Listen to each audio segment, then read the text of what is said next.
Kanyesa's got one year of life left. We understood that some time back, and we realized we need to get a pipeline of coal assets. And when WPP came on board in 2007, they had some small coal assets, and we acquired one called Vlakvatfontein. Now Kanyesa has approximately a year's life left. Vlakvatfontein, we've been focusing on Vlakvatfontein, on getting it up and running. A mining right is imminent. We expect it in the next month or so that's imminent. We're hoping to commence mining operations there at the end of this year, October, November this year. First coal will come out of the ground in early February next year, and that will then be a 3-year project. So that takes us into about 2015, 2016. Now, if you look at our assets in our portfolio that's published on the website from wherever, the assets we've got there, there's a number of assets there that we've looked at, and we've identified one of them called Vlaklathe, which is contiguous to a large mining house. And they are mining right next to it at the moment. And that's an underground operation and doesn't really suit our profile. So what we've been negotiating is an asset swap.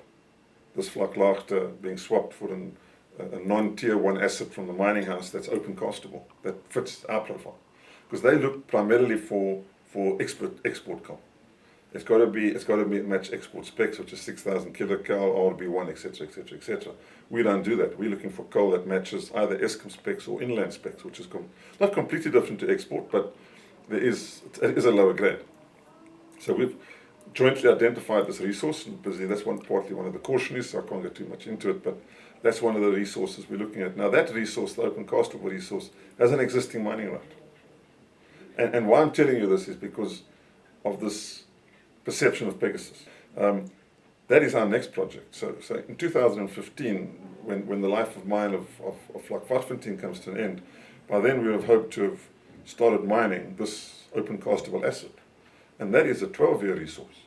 It's 29 odd million tons. So we're now talking about 12 years from now, or to 2024. So the short and the medium term future of Wescoal is not lying in the Pegasus project. People are focusing on Pegasus because Pegasus is the only one we've announced.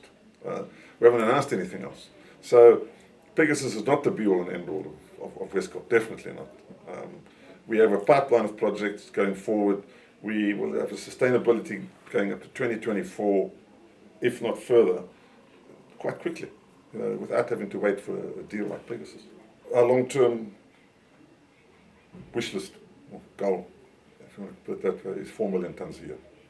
4 million tons a year, we believe, is a highly profitable operation.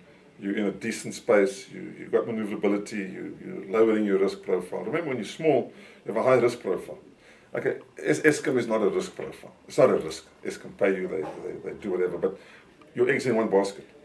When you're doing 4 million tons a year, of which, let's say, whatever, 1 million to 2 million is Eskom, and the other 2 million is being beneficiated and sold into the inland market or exported. That's our goal. So this year we'll do 1.4 to 1.5.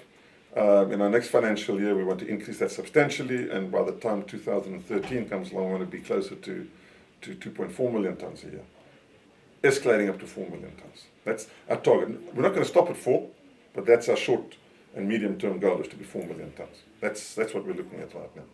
There's another perception in the junior miners that if you haven't got export allocation, you're dead. You're nothing. That's not true. You got Eskom.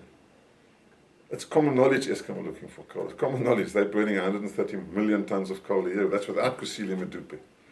That's a massive market. We're talking highly profitable at 4 million tons.